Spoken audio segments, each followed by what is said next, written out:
Yaorana et bienvenue sur Jurismana. Aujourd'hui, nous allons examiner très rapidement la liste de l'Organisation des Nations Unies des pays non autonomes. N'hésitez pas à revoir nos précédentes vidéos sur l'ONU pour mieux en comprendre le cadre juridique. Le chapitre 11 de la Charte des Nations Unies est intitulé Declaration Regarding Non-Self-Governing Territories, donc déclaration relative aux territoires non autonomes en français. Il comprend les articles 73 et 74 de la Charte. Contrairement à ce que l'on pourrait penser, ces articles ne conduisent pas à une interdiction pour un État d'administrer des territoires tiers, mais un ensemble d'obligations visant à favoriser dans toute la mesure possible leur prospérité et de les aider dans le développement progressif d'institutions politiques libres.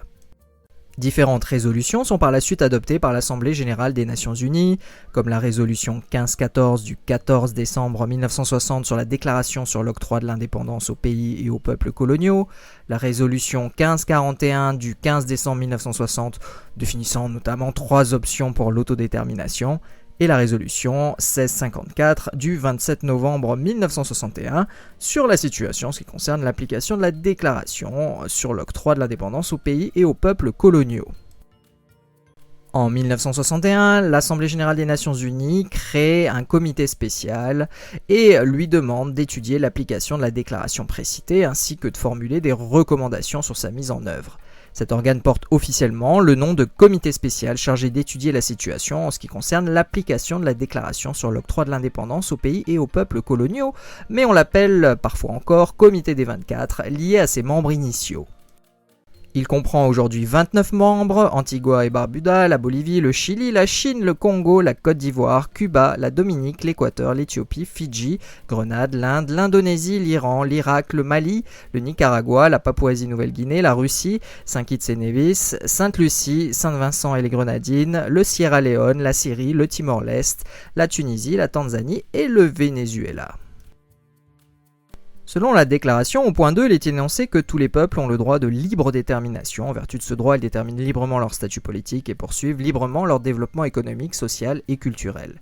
À ce propos, le principe 6 de l'annexe à la résolution 1541 précise qu'on peut dire qu'un territoire non autonome a atteint la pleine autonomie, A, quand il est devenu indépendant et souverain, B, quand il s'est librement associé à un État indépendant, ou C, quand il s'est intégré à un État indépendant. En synthèse, soit l'indépendance, soit l'association, soit l'intégration. A noter qu'il est aussi rappelé au point 6 et 7 que les atteintes à l'intégrité territoriale d'un État ou l'ingérence dans leurs affaires intérieures ne doivent pas être permises. C'est ce comité spécial qui est en charge, avec l'appui du département des affaires politiques du secrétariat général des Nations Unies, du travail d'évaluation des processus de décolonisation reconnus par les Nations Unies dans les 17 territoires dits non autonomes, d'une liste évolutive initialement établie en 1946.